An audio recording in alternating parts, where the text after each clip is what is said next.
Good morning student, welcome back to my channel. Student, today I am going to teach the same exercise 1.1, but question number is 2. In this question, we have to show that any positive odd integer is of the form of 6q plus 1, 6q plus 3 and 6q plus 5, where q is some integer. So student, इस question में आपको show करना है कि कोई भी positive जो integer है, ऑड इंटीजर है, वो 6q प्लस 1 के फॉर्म में है, 6q प्लस 3 के फॉर्म में है और 6q प्लस 5 के फॉर्म में है. तो देखो, इसको हम यूक्लिड्स एल्गोरिथम के बेसिस पर हम इसको कैसे सॉल्व करते हैं, क्योंकि ये एप्लीकेशन, ये प्रॉब्लम है जो बेस्ड है यूक्लिड्स एल्गोरिथम पर.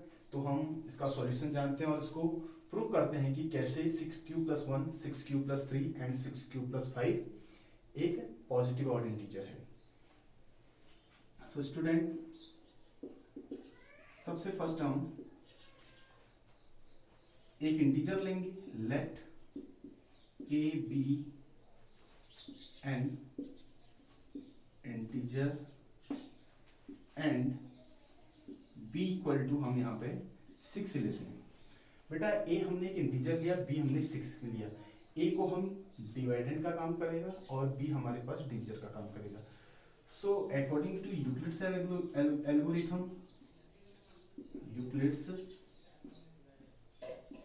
एल्गोरिथम, हम इस स्टेटमेंट को कुछ ऐसे लिख सकते हैं, a equal to 6q plus r. ये लिख सकते हैं, इसलिए इसको हम लिख सकते हैं क्योंकि q और r कहीं ना कहीं इसमें क्या करेगा, यूक्लिड डिवीजन लेमा के केसेस के अकॉर्डिंग हम ये क्या करेगा, एग्जिस्ट करेगा. तो यहां पर q क्या है, for some integer q is greater than and equal to 0.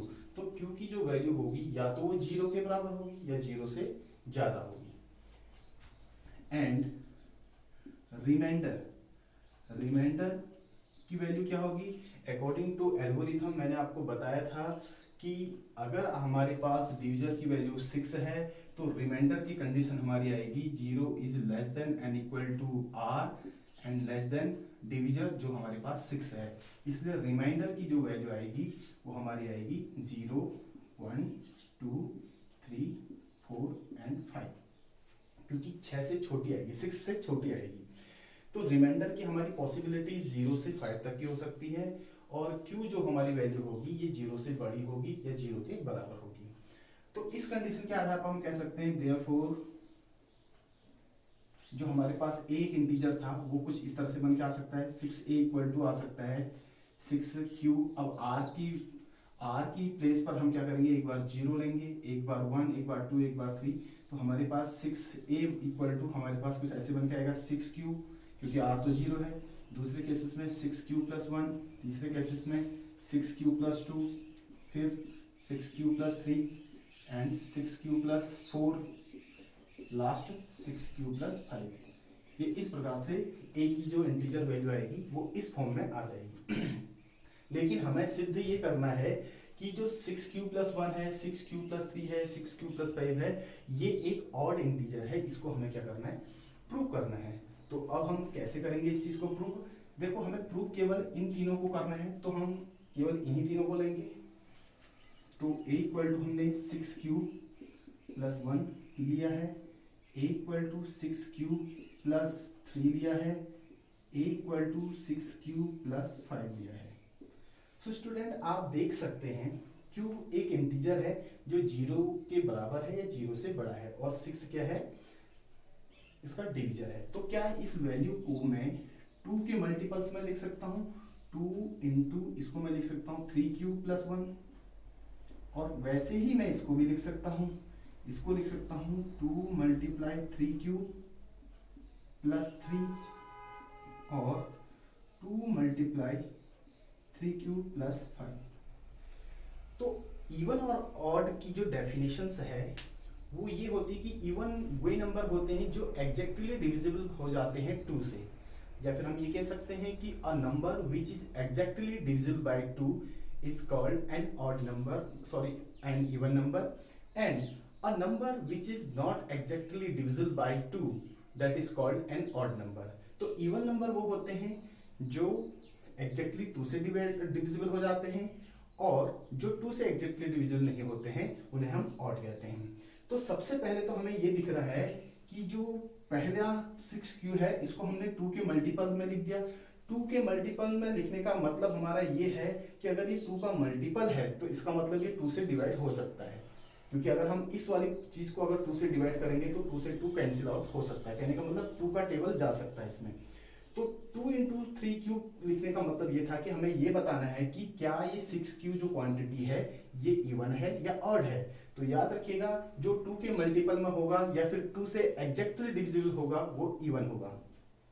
तो 6q एक इवन नंबर हमें मिल गया है। इवन नंबर में अगर कोई भी ऑड नंबर जोड़ा जाता है, जैसे 1, 3 एंड 5, कोई भी ऑड अगर नंबर जोड़ा जाता है तो वो वैल्यू क्या आती है, ऑड आती है।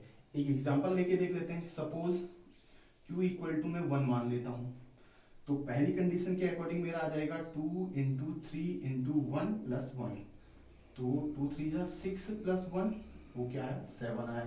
सेकंड कंडीशन के लिए देखते हैं, तो 6 इंटू क्यू की वैल्यू हमने 1 लेनी है, प्लस 3 ले रहे हैं, तो 6 1 जा 6 एंड 3 9।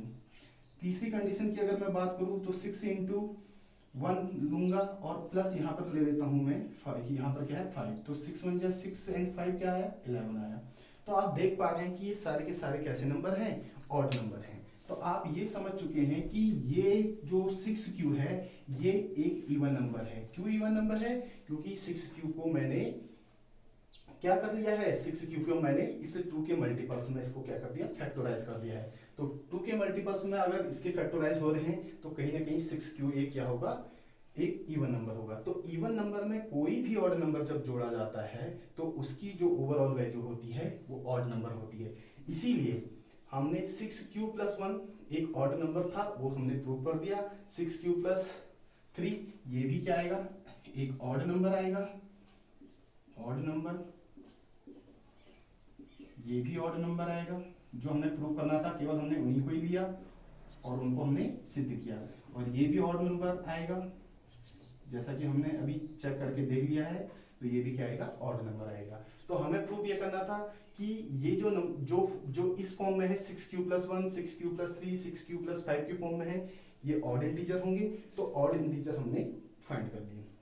अगर कभी क्वेश्चन अगर ऐसा दे देता कि so that any positive even integer is in form, तो उस कंडीशन में जो हमारा फॉर्म बनता वो एक 6q का बनता, 6q प्लस 2 का बनता, 6q प्लस 4 का बनता। तो क्वेश्चंस ऐसा है, मेथड हमको पता होना चाहिए।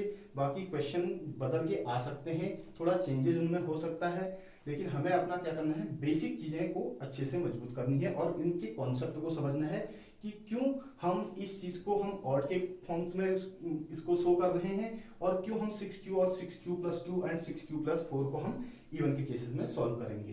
तो आज की इस एक्सरसाइज का जो सेकंड क्वेश्चन था, इसका सॉल्यूशन हमें ये फाइंड करना था कि क्या ये ऑड होंगे या जो 6q प्लस 1 है, 6q प्लस 3 है, 6q प्लस 5 है, इनको ऑड नंबर हमें प्रूव करना था। तो उसको हमने कर लिया है। उम्मीद करता हूँ आपको मेरा ये वीडियो पसंद आया होगा। और प्यारे बच्चों, आप लोगों को अगर मेरा ये पूरा कंटेंट समझ में आया है तो आज का आपका होमवर्क ये है कि आपको मुझे ये बताना है कि अगर कोई positive integer 7q plus 1, 7q plus 2, 7q plus 3, 7q plus 4 के फॉर्म में अगर कोई इंटीजर्स है तो क्या वो इंटीजर ऑड होगा या इवन होगा। तो जो भी बच्चा मेरे इस कंटेंट को समझ चुका है वो मुझे कमेंट सेक्शन में ये सारे इंटीजर्स के बारे में बताएगा कि 7q प्लस 1 का जो फॉर्म होगा इवन में होगा या ऑड में होगा, 7q प्लस 2 का जो फॉर्म होगा वो इवन में होगा या ऑड में होगा। तो ये 4 क्वेश्चन हैं, 7q plus 1, 7q plus 2, 7q plus 3, 7q plus 4। तो आपको कमेंट सेक्शन में मुझे बताना है कि इसका जो फॉर्म होगा वो एनी पॉजिटिव ऑड इंटीजर होगा या एनी पॉजिटिव इवन इंटीजर होगा। तो प्यारे बच्चों, मिलते हैं अपने नई वीडियो के साथ। तब तक आप पढ़ते रहिए और लाइक, शेयर और सब्सक्राइब करना ना भूलें। धन्यवाद।